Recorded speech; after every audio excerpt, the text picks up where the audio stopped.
Bismillahirrahmanirrahim. Alhamdulillahi rabbil alamin. Salatan wa salaman ala nabiyyina Muhammad wa ala alihi wa ashabihi wa man sara ala nahjihi ila yaumiddin.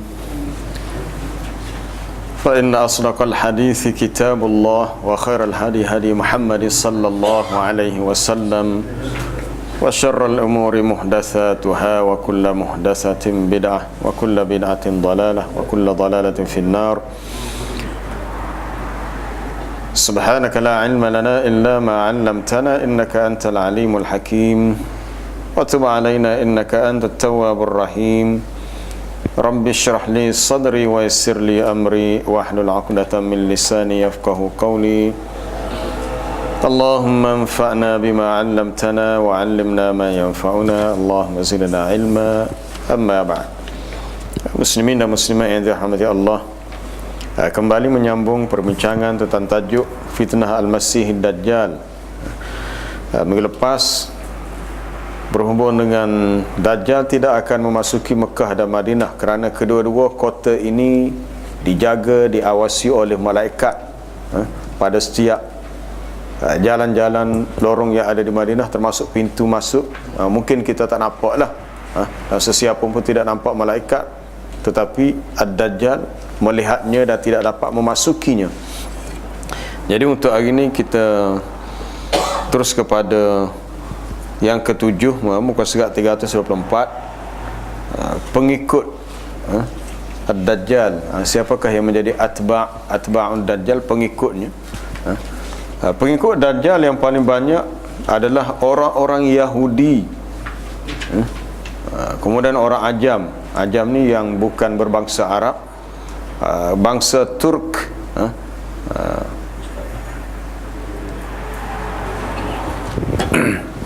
dan manusia dari berbagai bangsa dan golongan. Sebahagian besar mereka adalah orang-orang Arab, dusun juga para wanita. Muka surat 324. Imam Muslim rahimahullah meriwayatkan daripada Anas bin Malik radhiyallahu anhu bahwasanya Rasulullah sallallahu alaihi wasallam bersabda, yatba'ud Dajjal min Yahudi Asfahan 70,000 alaihim at-tayalisah. Orang-orang Yahudi Asfahan akan mengikuti Dajjal dengan jumlah mereka sebanyak 70,000. Mereka mengenakan jubah tebal dan bergaris. Banyak tu, 70,000. Orang-orang Yahudi Asfahan, daripada daerah Asfahan. Di mana Asfahan? Letaknya di Iran. Sedangkan dalam riwayat Imam Ahmad, 70,000 alaihim at-tijan, sebanyak 70,000 juga. 70,000 sama, cuma kesilapan pada terjemahan, bukan 80. 80,000. Mereka mengenakan topi perang. At-tijanu, topi perang. Maknanya melibatkan jumlah yang sangat besar, jumlah yang sangat ramai. Dan diriwayatkan dalam hadis Abu Bakar radhiyallahu anhu yang terdahulu, yatba'uhu aqwamun ka'anna wujuhahum al-majannul mutraqah. Dajjal akan diikuti oleh beberapa kaum, bukan satu kaum, banyak kaum. Wajah-wajah mereka seperti tameng yang dilapisi kulit. Yakni adanya seperti penutup ataupun topi, adanya penutup seperti yang dibuat daripada kulit. Ibnu Katsir rahimahullah berkata, nampaknya wallahu alam bahawa yang dimaksudkan dengan bangsa Turk adalah para pembantu Dajjal.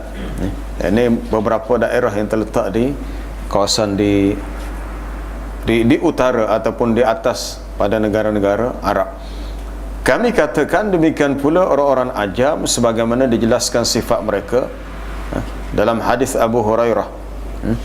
la taqumu as-sa'atu hatta tuqatilu khuzan wa karmana minal a'ajim humral wujuh futsal unuf sigharal a'yun ka'anna wujuhahumul majanul mutraqah ni'aluhumus sya'r.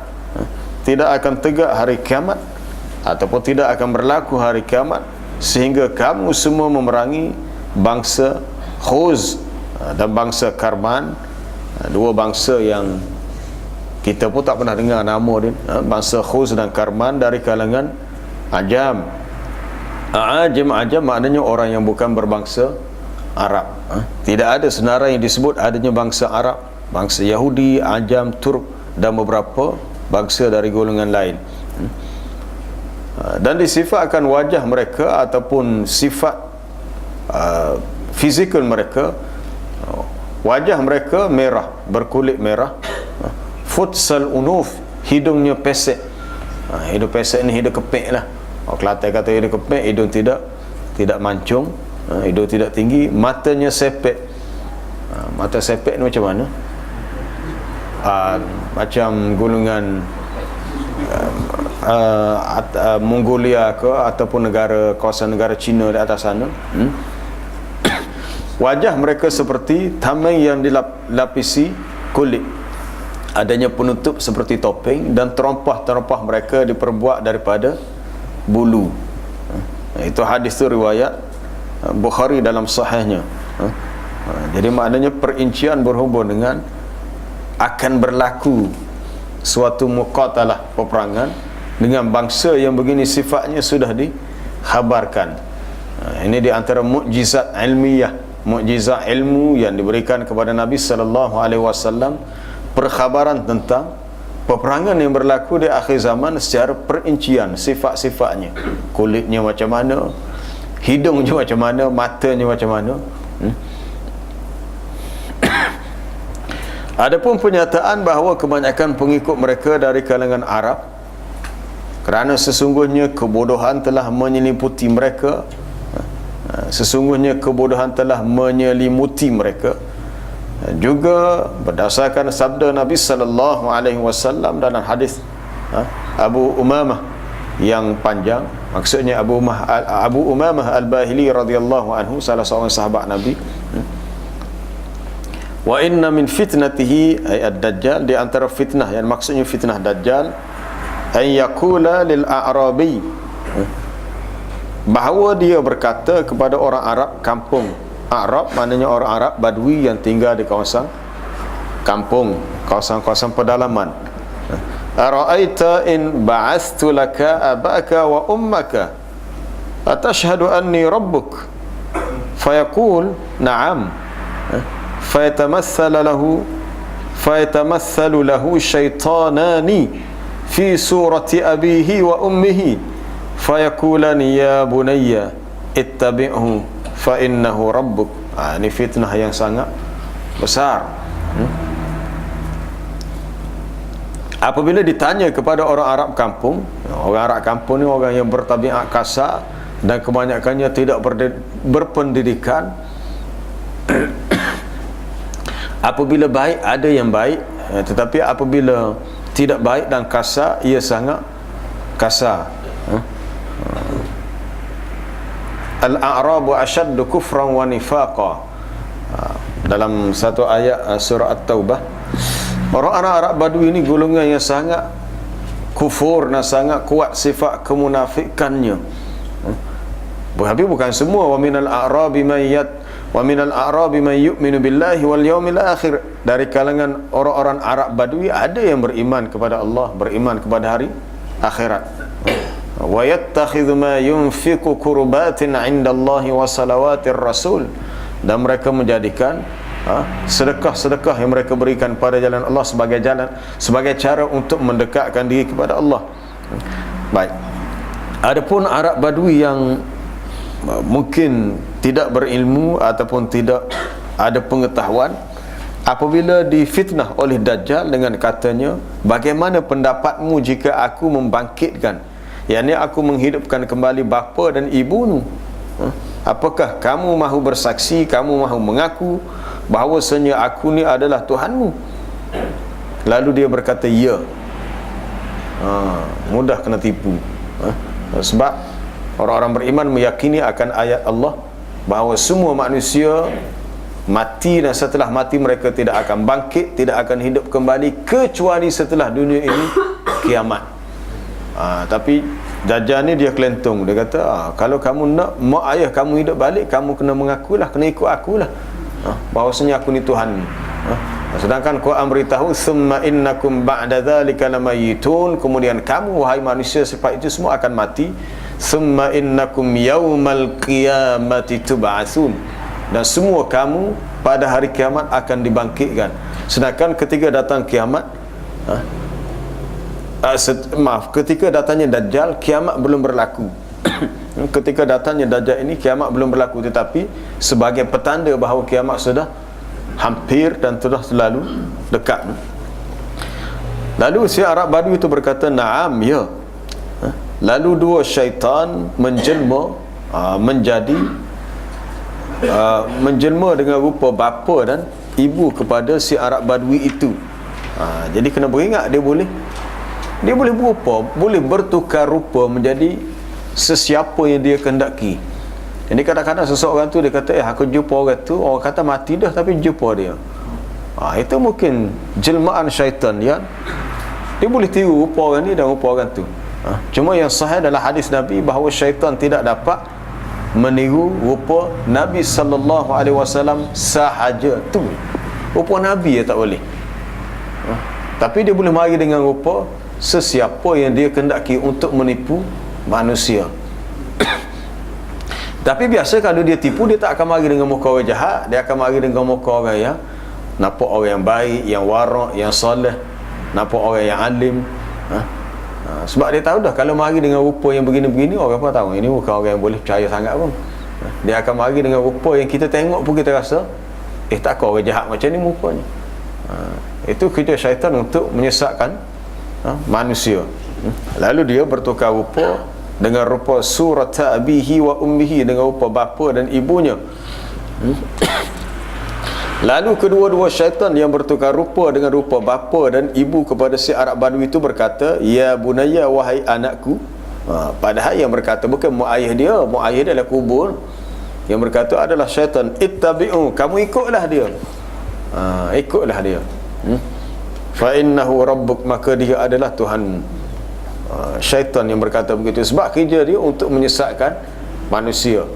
Kerja Dajjal, kerja syaitan adalah untuk menyesatkan manusia. Jadi sesiapa yang mempunyai sifat-sifat yang menyesatkan manusia daripada jalan Allah, maka ia dipanggil syaitan.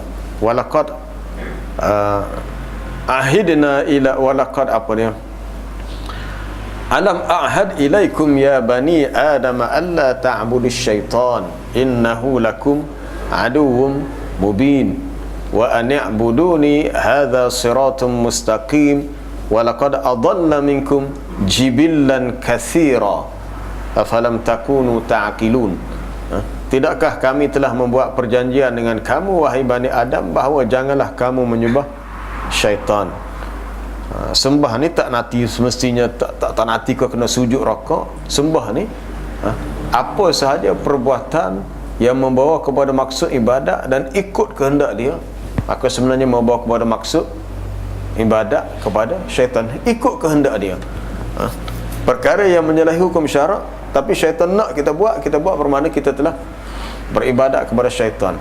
Maka sesungguhnya dia telah menyesatkan jibillan kathiran, golongan yang ramai dikalikan dengan manusia. Baik. Hadis ini riwayat Imam Ibn Majah dalam sunannya, iaitu dalam Kitabul Fitan, bab menyatakan fitnatud Dajjal wa khuruju Isa bin Maryam wa khuruju Ya'juj wa Ma'juj. Hadis ini sahih. Baik. Adapun para wanita, maka keadaan mereka lebih parah. Ini berat lagi. Kalau kena karantina berat lagi daripada keadaan orang-orang Arab kampung. Kerana tabiat mereka, tabiat kaum wanita ni cepat terpengaruh, cepat percaya lah, mudah percaya dan kebodohan yang menyelimuti mereka. Sifat bodoh yang ataupun dikatakan mereka lebih lemah daya fikir. Lemah daya fikir dan jiwa yang lemah mudah terpengaruh. Mudah terpengaruh. Biasa begitulah. Orang Tino biasa gitu. Kalau buka surat khabar tengok iklan, ada tawaran istimewa jualan akhir tahun. Rugi tak gini, tahun depan tak ada dah. Tengok offer tu, tapi bila pergi dah mula. Adalah hak benda begitu begini. Kita mudah tertipu. Baik. Dijelaskan dalam hadis yang diriwayatkan daripada Umar radhiyallahu anhuma, tak pasti ni sama ada Umar atau Ibnu Umar. Nabi sallallahu alaihi wasallam bersabda, yanzilud dajjal fi hadhihi sabkhah bimirqanah fayakunu aktsaru man yakhruju ilaihi an-nisa hatta inna ar-rajul yarji'u ila hamibihi wa ila ummihi wa ibnatihi wa ukhtihi wa ammatihi fayuthiquha ribatan makhafata an takhruja ilaihi. Hadis riwayat Imam Ahmad dalam musnadnya. Dajjal akan turun pada lembah, pada tanah lembab. Tanah lembab. Sabkhah ni tanah yang macam berpaya. As-sabkhah tanah yang agak lembab, basah, di tempat yang bernama Mirqanah. Mirqanah ni satu tempat, sebuah lembah di Madinah yang kedudukannya dari arah Taif. Kalau Madinah, Taif maknanya arah selatan. Arah selatan menuju ke Mekah. Seseorang yang melewatinya, melaluinya di hujung kedatangannya, ataupun tegasnya kedudukan lokasinya di hujung kuburan para syuhada Uhud. Dia kalau zaman dulu, zaman Nabi, kedudukan kubur Uhud dekat dengan kaki bukit, tapi lokasi sekarang sudah dialihkan sebab satu ketika berlaku banjir, ada aliran air dan terpaksa dialihkan. Tapi maknanya dia punya lokasinya dekat dengan Jabal Uhud, sebab di hujung makam syuhada Uhud. Dajjal akan turun ke lembah yang dinamakan Mirqanah. Maka orang yang paling banyak keluar bersama dengannya adalah para wanita, sehingga seseorang kembali kepada mertuanya, hamim. Tapi hamim ini sebenarnya lebih tepat dengan maksud teman rapatnya. Kalau hamun, hamin, kalau hami, tak ada kata ila hamihi, hamimihi. Kalau hamihi, mertua. Ila hamatihi, ibu mertuanya. Ila hamimihi, mim.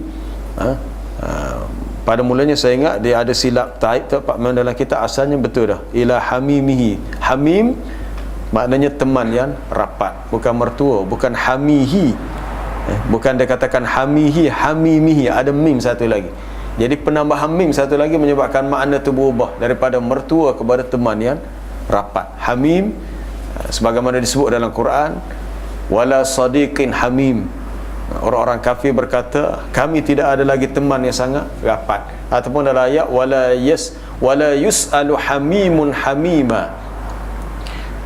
Ketika sibuk dan huru-hara berlaku kiamat, tidak ditanya keadaan seorang teman oleh temannya yang lain, kerana terlalu takut dan sibuk memikirkan keadaan diri. Seseorang terlupa kepada sahabat dia yang paling rapat dengan dia. Hamim ni kawan yang paling rapat. La yus'alu hamimun hamima. Hamim juga dalam bahasa Arab dengan maksud air yang panas, air yang sangat panas. Air yang sangat panas.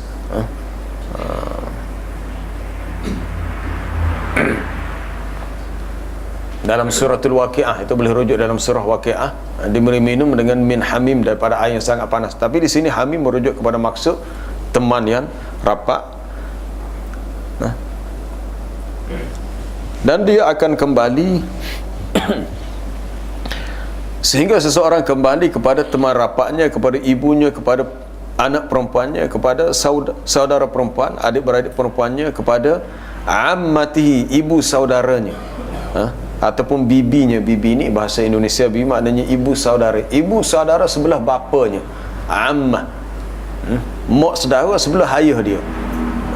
Fayuthiquha ribatan, lalu dia menguatkan hati-hati mereka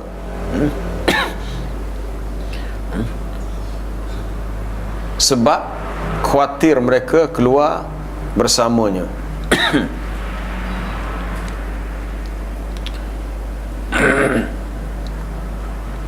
Fitnah ad-Dajjal. Fitnah Dajjal adalah besar-besar fitnah semenjak Allah Ta'ala menciptakan Nabi Adam alaihissalam sehinggalah hari kiamat. Hal itu kerana Allah Ta'ala ciptakan untuk menyertainya di luar kebiasaan yang menjadikan akal manusia menjadi sangat kagum kepadanya dan membingungkan akal fikiran. Jadi rupanya kita akan diuji dengan ujian yang sangat berat di akhir zaman. Sebelum munculnya, sebelum keluarnya Ad-Dajjal, sebenarnya sudah banyak berlaku fitnah-fitnah yang lain. Sehingga sesuatu kebaikan yang kita buat ditafsirkan dengan maksud yang lain, sehingga orang yang tidak bersalah dianggap sebagai bersalah. Fitnah sangat banyak berlaku dan kita berlindung dengan Allah daripada min fitnatil mahya wal mamat, daripada fitnah kehidupan, maksudnya kehidupan di dunia dan kehidupan setelah kematian. Telah diriwayatkan sebelum ini bahawasanya Dajjal boleh membawa kebun dan api. Dia boleh buat kebun sesiapa yang nak kepada makanan. Dia kata, mu ikut akulah, aku boleh bagi segala hasil dalam kebun ini. Kalau kamu nak air, aku boleh bagi air. Dan dibawa juga api. Sebenarnya kebunnya adalah api dan apinya adalah kebun. Terbalik. Dia berada pada suatu keadaan yang terbalik lah. Kita tengok benda hak molek dengan dia, itulah benda yang buruk. Ada pun benda yang buruk bersama, itulah benda yang molek. Kalau dia bawa air, mana itulah api. Tapi kalau dia bawa api, itulah air. Dia jadi terbalik. Dan dia membawa sungai-sungai yang berair, sungai yang mengalirkan air, dia boleh buat. Ini satu fitnah. Gunung-gunung roti, bukan roti yang kecil-kecil, roti yang besar-besar gunung. Boleh makan satu kampung, boleh makan tak habis. Nak gapo? Apa lagi? Dia boleh memerintahkan kepada langit untuk menurunkan hujan sehingga hujan pun turun. Kita kata, tidakkah Quran beritahu bahawa yang berkuasa menurunkan hujan tu Allah? Allah Subhanahu wa taala yang menurunkan hujan. Wallahu anzala minas samaa'i maa'a. Allah Taala yang menurunkan air daripada hujan. Air hujan daripada langit. Air hujan daripada langit Allah Ta'ala yang turunkan. Tapi ini fitnah, suatu ujian. Allah Ta'ala mengizinkan Dajjal memiliki kuasa untuk menurunkan hujan. Dan yang lain-lain, fitnah lain itu adalah fitnah yang berbentuk kebendaan. Nak air boleh air, nak roti boleh roti, nak apa sahaja, nak kebun boleh kebun. Jadi sifat manusia ni kalau dapat benda-benda macam ni, yang bersifat material, yang bersifat kebendaan, apa dia lagi? Kalau langkah tu selangkah, dia akan jadi lebih cepat lah. Kita sendirilah, kalau dia katakan pagi ni di Masjid Taqwa ini ada seorang jutawan akan mengagihkan RM100 setiap orang, open lepah pak keluar orang pakat mari habis. Walaupun dia katakan akan diberi setiap orang mari jemaah ni akan diberi hadiah RM100 seorang. Mari habis. Tak pernah main masjid pun nampak muka habis. Dia lipa. Katakanlah. Sebab sifat manusia, tak ada orang yang tidak mahu kepada material, kepada madiyah. Semuanya nak. Lebih baik keluarnya Ad-Dajjal, dia menawarkan pelbagai nikmat-nikmat keduniaan sebagai suatu fitnah. Sebab tu orang yang ada iman, dia fikir hak mana lebih besar untuk dia menjaga iman atau menjaga kemaslahatan perutnya. Masa ni lapar ni, nak dahaga, nak air dahaga, nak makanan sebab lapar. Adakah seseorang boleh menahan keinginan nafsunya, nafsu perutnya kerana nak menjaga imannya? Di sini teruji. Ini suatu ujian yang beratlah, yang sangat berat. Dan dia boleh memerintahkan bumi agar menumbuhkan tumbuhan sehingga tumbuhlah berbagai tumbuhan.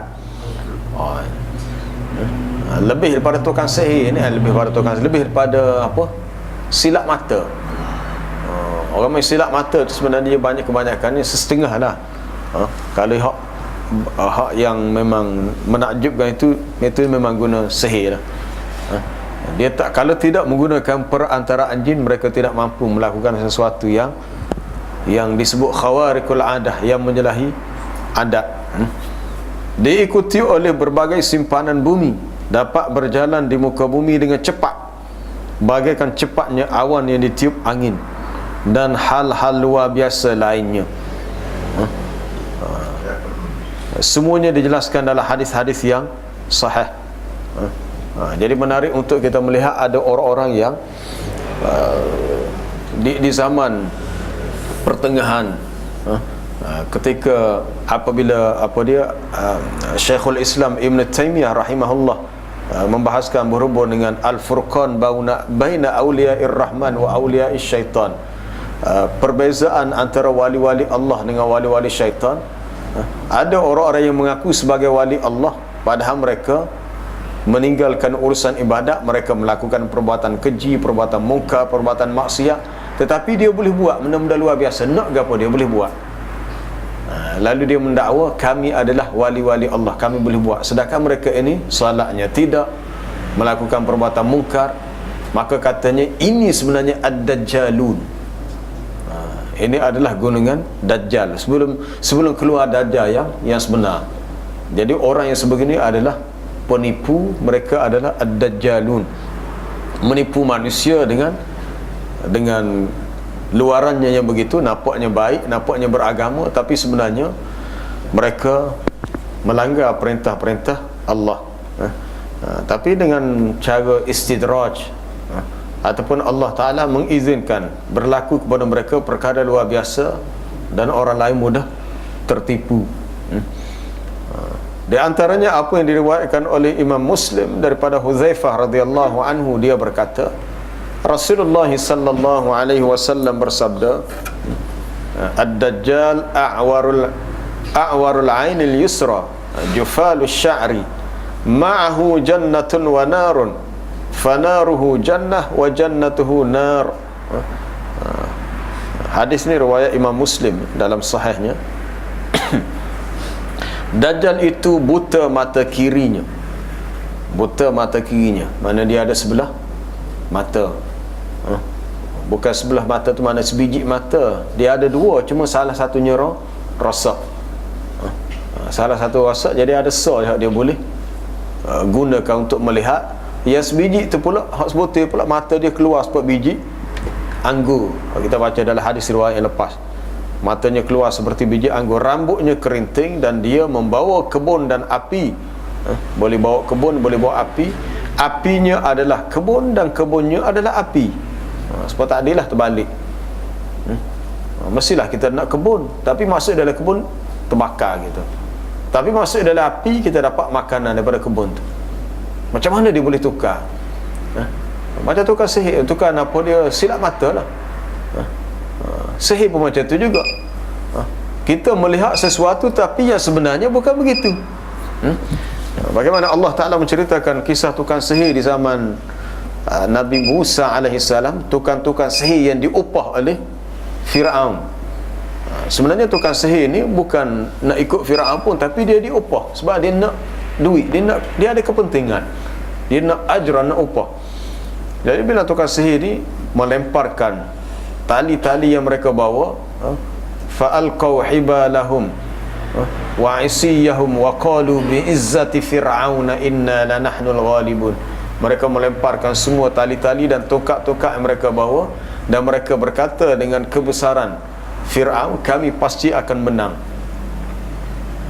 Fa'alqa Musa asahu fa idza hiya talqafu ma yafikun. Maka Nabi Musa mencampakkan tongkatnya, maka tongkatnya menelan semua ular-ular yang disihirkan oleh tukang sihir. Pada pandangan manusia betul nampak tali itu bertukar menjadi ular, tapi itu hanyalah saharu a'yunan nas. Mereka hanya mengsihirkan pandangan mata manusia secara ilusinya. Apa ilusi? Boleh faham ke tak bahasa ilusi? Apa ilusi? Kita melihat dengan mata kita satu benda real, nampak sungguh, tapi ia sebenarnya tidak begitu. Tidak begitu. Kalau kita tengok cerita-cerita yang banyak menggunakan special effect, kesan khas, kesan visual yang khas, orang putih buat cerita, memang menakjubkan sungguh. Betul nampak jabatan tu runtuh, seseorang tu tercocok besi, nampak tembus tubuh dia, terbelah putus tangan dia, takut kita. Itu hanyalah ilusi. Filem tu boleh dibuat sehingga gambar tu kita nampak real, nampak sungguh, hingga benar-benar menggerungkan kita, takut. Tapi ia hanyalah suatu kesan khas yang digunakan dalam cerita. Jadi kalau dalam cerita manusia boleh buat, Dajjal yang diberi keizinan oleh Allah, sebab ini satu fitnah, maka dia boleh buat juga. Lalu orang melihat kebun, masuk dalam kebun, api. Ada riwayat lain sebut dia bawa air, air dia adalah api dan apinya adalah air. Jadi kalau dia bawa api, masuklah ke dalamnya. Nampak aja api, tapi masuk dalam rasa sejuk. Diriwayatkan oleh Muslim juga daripada Huzaifah radhiyallahu anhu, dia berkata Rasulullah sallallahu alaihi wasallam bersabda, la ana a'lamu bima ma'ad dajjal minhu ma'ahu nahrani yajriyani ahaduhuma ra'yal 'aini ma'un abyad wal akharu ra'yal 'aini narun ta'ajjaju fa imma adrakanna ahadun falyati an-nahr alladhi yarahu naran wal yughammid thumma liyutati ra'sahu fayashraba minhu fa innahu ma'un baridun. Juga hadis sahih Muslim. Jadi rupa-rupanya hadis tentang fitnah Dajjal ni bukan sikit banyak, bukan satu dua, banyak. Dan sebahagiannya adalah hadis-hadis yang sahih. Begitu detail dan begitu lengkap perincian yang diberikan oleh Nabi tentang sifat dan juga kemunculan Ad-Dajjal. Sesungguhnya aku adalah orang yang paling tahu terhadap apa yang dimiliki oleh Dajjal. Jadi kalau tadi ada bersamanya api dan kebun, hadis ni pula dia dikatakan dia memiliki dua sungai yang mengalir, nahrani yajriyani. Salah satunya terlihat oleh mata sebagai air, salah satu daripada sungai itu dilihat oleh ra'yal ain, pandangan mata manusia melihat ianya ma'un abyad, air yang berwarna putih. Baik, wal akhar, dan sungai yang satu lagi dilihat secara ra'yal ain dengan pandangan mata sebagai api yang membara. Narun ta'ajjaju. Kenapa Nabi SAW menyebut ra'yal ain? Sebab pandangan mata kita ni ada dua, pandangan mata di luar, pandangan mata di dalam. Mata luar dan mata hati. Kata ada seorang tokoh ulama salaf zaman tabi'in bernama Khalid bin Ma'dan. Dia menyebut bahawasanya setiap manusia, ma min adamiyyin illa lahu arba' a'yun. Setiap manusia ada 4 mata. Ini bukan hadis, ini kata-kata seorang tokoh ulama salaf. Dia kata ainani yubsiru bihima amrad dunya. Ada 2 biji mata yang dia dapat melihat urusan dunia, maknanya mata di luar lah. Wa ainani yubsiru bihuma amral akhirah. 2 mata lagi berada dalam dadanya untuk dia melihat urusan akhirat. Merujuk kepada mata hati. Jadi secara ra'yan ain merujuk kepada pandangan mata, bukan pandangan hati. Dalam Quran terdapat satu ayat sahaja yang menyebut tentang ra'yan ain, itu dalam surah Ali Imran. Dalam surah qad kana lakum ayatun fi fi'atainil taqata fi'atun tuqatilu fi sabilillahi wa ukhra kafiratun yarawnahum mithlaihim ra'yal ain. Ra'yal ain. Tuan-tuan boleh rujuk dalam surah Ali Imran muka surat yang kedua. muka surat kedua ayat ke berapa, ayat ke 10 ke 11 gitulah. Qad kana lakum ayatun fi fi'ataini iltaqata, bagi sesungguhnya bagi kamu terdapat tanda kekuasaan Allah terhadap dua golongan yang bertemu di medan peperangan. Maksudnya pasukan orang beriman dengan pasukan orang kafir.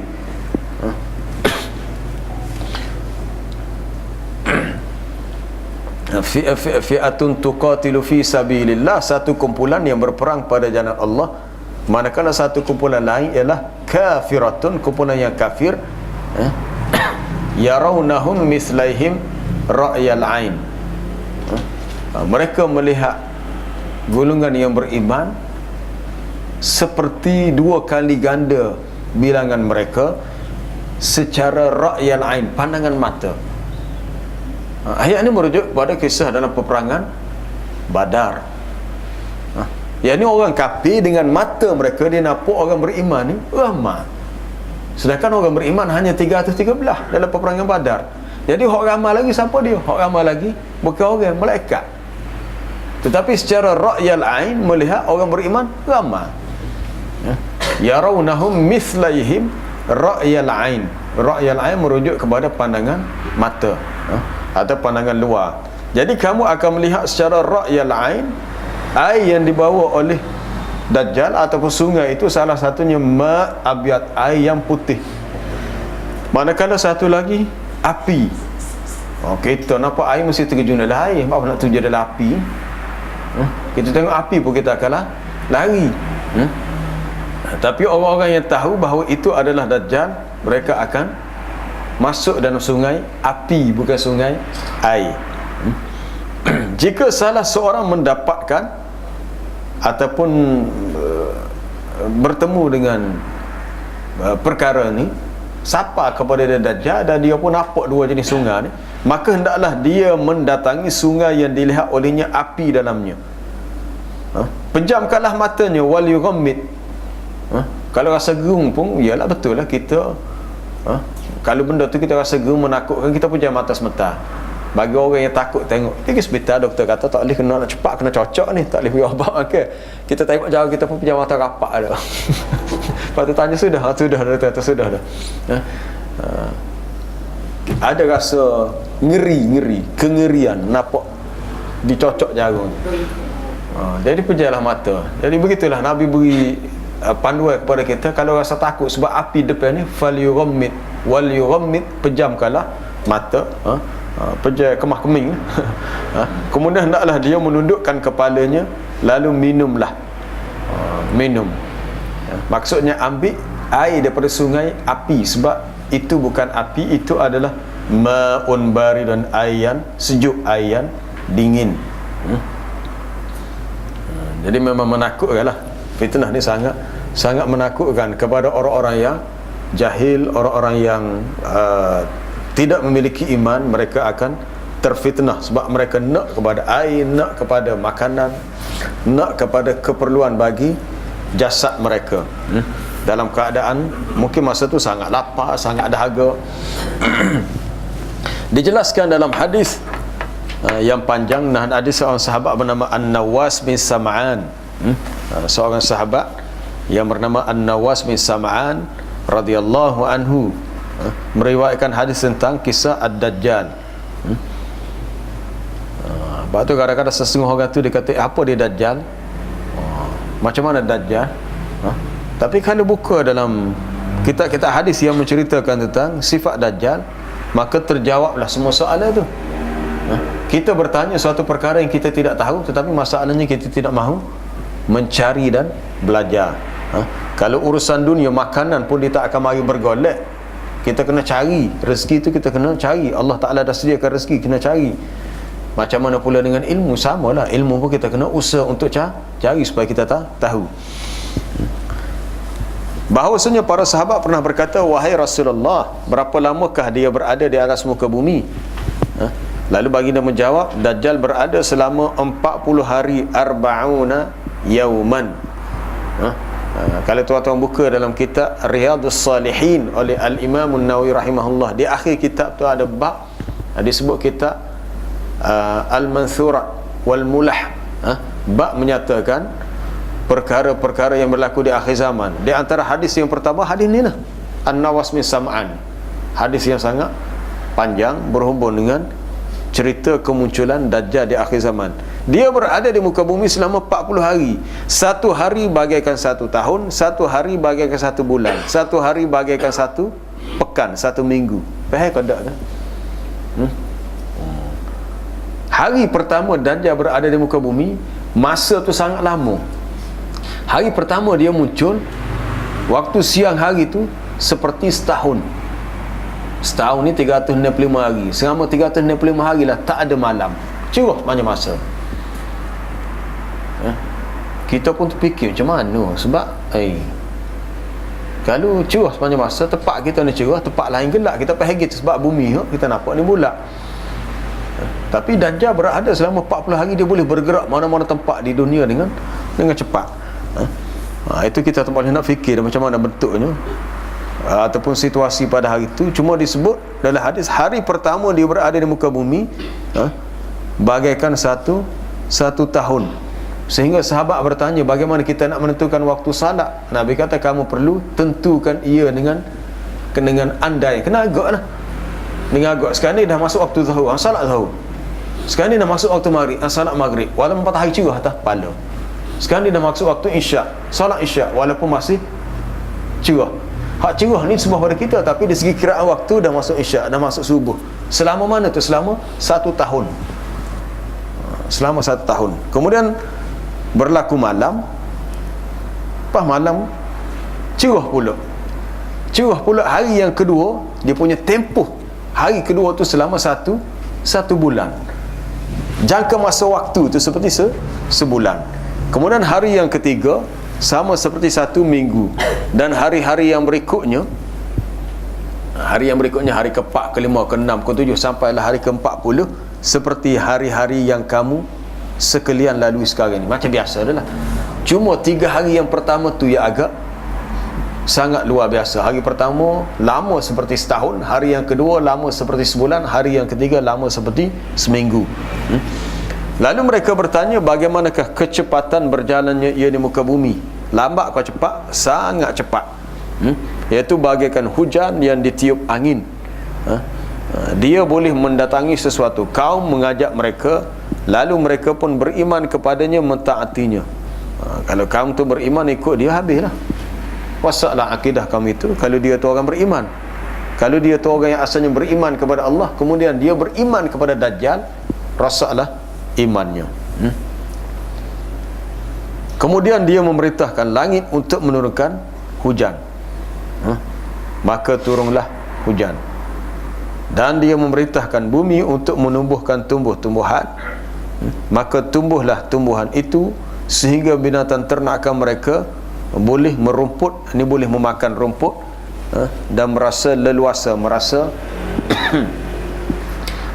kehidupannya sangat lapang, sangat lega, sehingga badan binatang itu gemuk-gemuk dan tinggi serta banyak susunya, boleh makan dengan sepuas-puasnya. Ini suatu fitnah. Patut kita jangan mudah tertipu kalau diberi sesuatu dengan cara yang salah. Dengan cara yang salah. Sekarang pun banyak dah orang boleh harta diberi duit dengan cara salah, dengan cara menipu, dengan cara rasuah. Sebab sifat manusia dia mudah rakus dan mudah, orang kata kelabu mata bila dapat pitih banyak. Tanpa kita mengira bahawa ia diperolehi dengan cara yang halal atau dengan cara yang haram. Kemudian dia pergi kepada satu kaum yang lain, mengajak mereka, lalu mereka menolak seruannya. Oleh kerana kaum itu tidak terima seruan Dajjal ini, sehingga bertukarlah tanah mereka menjadi tandus kering. Akhirnya mereka menjadi orang-orang miskin yang tidak memiliki harta sedikit pun. Sebab tu Nabi pesan dah, kalau kamu dengar Dajjal sudah keluar, kamu larilah sejauh-jauhnya supaya dia tidak bertemu dengan kamu dan kamu tak bertemu dengan dia. Sebab kalau jumpa dengan dia jadi gini, kalau kita ikut dia sesak kita, tapi kalau tak ikut dia kita akan susah. Tapi kena sabarlah. Memilih untuk sabar dalam kesusahan itu lebih baik. Tapi berapa ramai manusia yang sanggup bersabar? Ini persoalannya. Berapa ramai kita sanggup bersabar menghadapi kesusahan yang sebegini? Dan dia melewati tempat runtuhan, dia melalui tempat di mana ada runtuhan, tempat bangunan runtuh. Lalu dia berkata, keluarkanlah barang-barang simpananmu. Lalu harta simpanan itu mengikutinya bagaikan sekelompok lebah, dengan mudah. Seperti dia mengarahkan, harta pun dapat keluar, keluar dengan mudah. Kemudian dia akan berseru kepada seorang pria. Pria ni seorang anak muda, pemuda yang gemuk, lagi masih muda. Lalu ditebasnya pemuda itu, dipancungnya kepala pemuda itu sehingga putus dengan pedang. Lalu dia membelahnya menjadi dua bahagian, dan memisahkan tubuhnya sejauh sasaran anak panah. Dibunuh seorang anak muda, putus kepala, dibelah tubuh. Kemudian Dajjal memanggilnya. Lepas panggil itu, lalu dia menghadapnya dengan muka bersiri sambil tertawa. Maksudnya anak muda itu hidup kembali, hidup semula. Jadi kalau setara ni lah, memang orang tak ada ilmu dan tak ada iman akan ikut dia lah, percaya. Sebab lihat dia boleh mematikan manusia dengan cara dibunuh, dan boleh menghidupkan orang yang sudah dibunuh olehnya. Nampak dah kepala tu cabut, kemudian bila dipanggil, kepala tu bercantum kembali, takut semula. Badan yang sudah putus bercampur semula, bercantum kembali dan hidup seperti biasa. Hadis riwayat Imam Muslim dalam sahihnya menyatakan al-fitan wa asyratus sa'ah, bab fitnah dan tanda-tanda kiamat. Dijelaskan dalam riwayat Bukhari daripada Abu Sa'id Al-Khudri radhiyallahu anhu bahawa orang yang dibunuh oleh Dajjal ini adalah manusia terbaik yang datang kepada Dajjal dari kota Madinah. Orang yang dia bunuh, putus kepala tadi, seorang anak muda yang datang daripada kota Madinah, di mana ia adalah kota tempat tinggalnya Rasulullah sallallahu alaihi wasallam. Lalu dia berkata kepada Dajjal, aku bersaksi bahawa engkau adalah Dajjal yang telah diceritakan oleh Rasulullah dalam hadisnya. Lalu Dajjal berkata, bagaimana pendapat kamu sekalian jika aku membunuh orang ini dan menghidupkannya? Apakah kamu sekalian masih meragukannya? Kemudian mereka menjawab, tidak. Akhirnya dia membunuhnya lalu menghidupkannya. Itu kita kata, macam mana dah? Tapi seperti kalau hujan, macam hujan, Allah Ta'ala sebenarnya berkuasa menurunkan hujan, tetapi diberikan kemampuan kepada Dajjal untuk menurunkan hujan. Allah Ta'ala dialah yuhyi wa yumit, yang boleh menghidupkan, mematikan. Lalu sifat menghidup mematikan, diberi kemampuan itu kepada Dajjal sebagai suatu fitnah.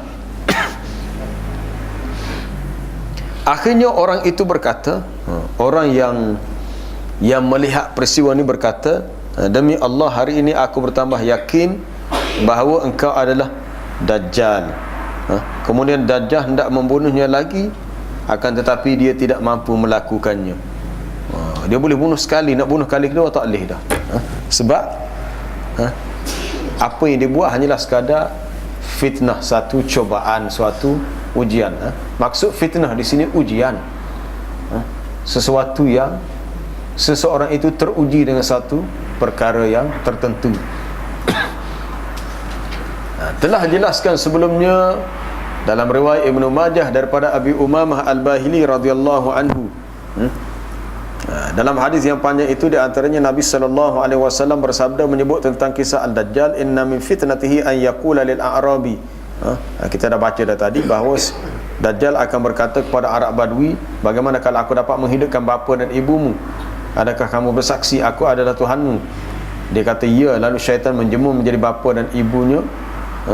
Lalu keduanya berkata, yakni syaitan yang bertukar rupa jadi ibu bapa kepada si Arab Badui itu berkata, wahai anakku, ikutilah dia. Maka hanya kepada Allah kita memohon keselamatan dan kita berlindung kepada Allah daripada fitnah, fitnahnya atau fitnah Ad-Dajjal. Wallahu alam. Kita sambung untuk tajuk berikutnya minggu depan. Ada soalan?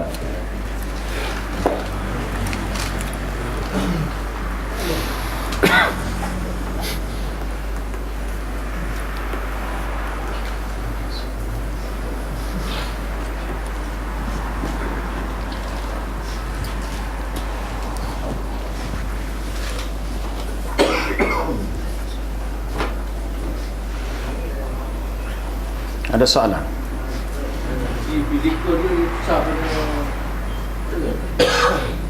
Tak sama kita.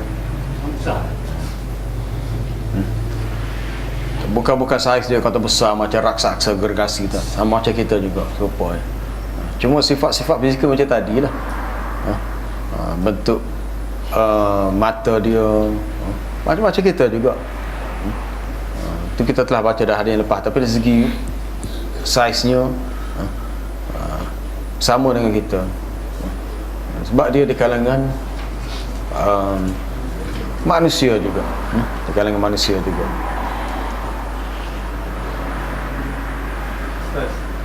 Ya. Dajjal sudah muncul kan? Dajjal kabarnya Dajjal sudah muncul.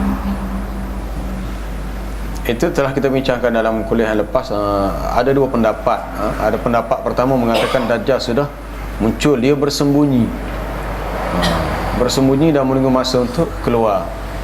Ada pendapat kedua mengatakan Dajjal belum muncul dan hanya menunggu masa untuk kemunculannya, menunggu masa untuk dizahirkan ia.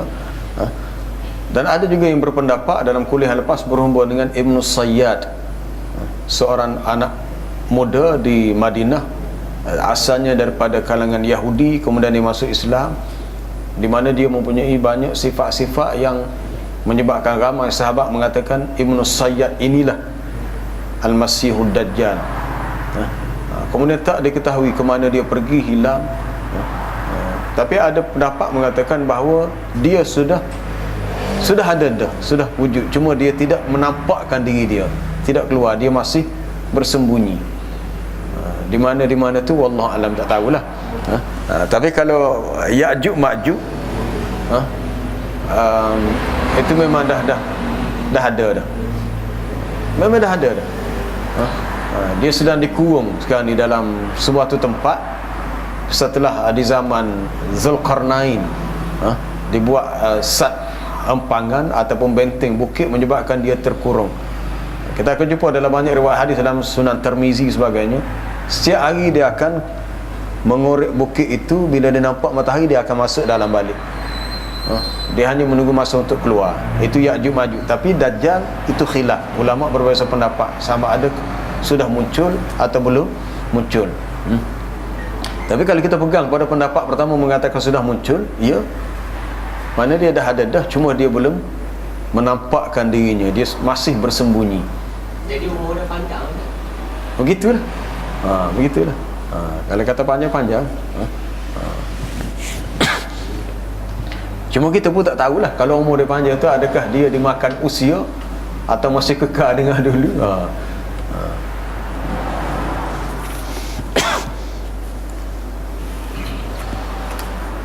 Tapi yang penting bagi kita ni adalah membuat persiapan supaya kita memiliki kekuatan dari sudut kekuatan iman, kekuatan keyakinan kita dengan Allah. Sebab orang-orang yang ada iman yang sempurna, apabila keluarnya Ad-Dajjal, mereka akan melihat kan, pada wajahnya ada tertulis perkataan kaf alif fara kafir atau kaf para. Hanya orang beriman sahaja yang nampak dan boleh baca. Sekalipun orang beriman ni buta huruf, boleh tengok, boleh baca juga. Hak tahu tiba baca pun jadi boleh baca. Perkataan kafir itu boleh dibaca. Tapi orang yang tidak beriman tak nampak lah. Ini satu keadaan yang besar. Sebab tu kita kena ingatkan kepada diri kita, ahli keluarga kita, rakan-rakan kita, pentingnya kita belajar agama. Kena tahu di zaman mana kita hidup sekarang ni, kita siapa kita, di mana kita berada, di zaman yang macam mana, dan apa yang perlu kita tahu tentang peristiwa-peristiwa akhir zaman yang berlaku, yang telah berlaku, sedang berlaku, yang telah dikhabarkan oleh Nabi dalam hadis, yang perlu kita buat persiapan, persediaan. kita nak berdepan satu keadaan yang sangat besar ujiannya, tapi persiapan tak ada sebab kita leka lalai, hanya nampak kehidupan dunia.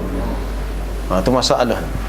Sebab kita tidak fikir bahawasanya menjaga agama lebih besar daripada kita menjaga urusan dunia. Dunia perlu juga, tetapi agama lebih besar keperluannya. Sebab kalau rasa iman kita sebelum kita mati, maka kita akan menderita dan susah selama-lamanya di akhirat. Dan itu kita tidak mahu berlaku. Sebab tu dalam solat kita Nabi pesan, janganlah kamu meninggalkan membaca doa sebelum beri salam. Di akhir tahiyat kita, di akhir tasyahud akhir kita membaca Allahumma inni a'udzubika min azabil qabri, berlindung daripada azab kubur, berlindung daripada min azabi jahannam, berlindung daripada fitnatil mahya wal mamat, daripada fitnah kehidupan dan kematian, dan juga wa min fitnatil masihid dajjal, juga berlindung daripada fitnah al-masihud dajjal. Doa ni kalau kita baca, kita faham sungguh-sungguh, maka dia akan menjadi suatu senjata yang dapat memelihara dan menjaga kita dengan izin dan pertolongan daripada Allah. Wallahu a'lam. Subhanakallahumma wa bihamdika asyhadu an la ilaha illa anta astaghfiruka wa atubu ilaik.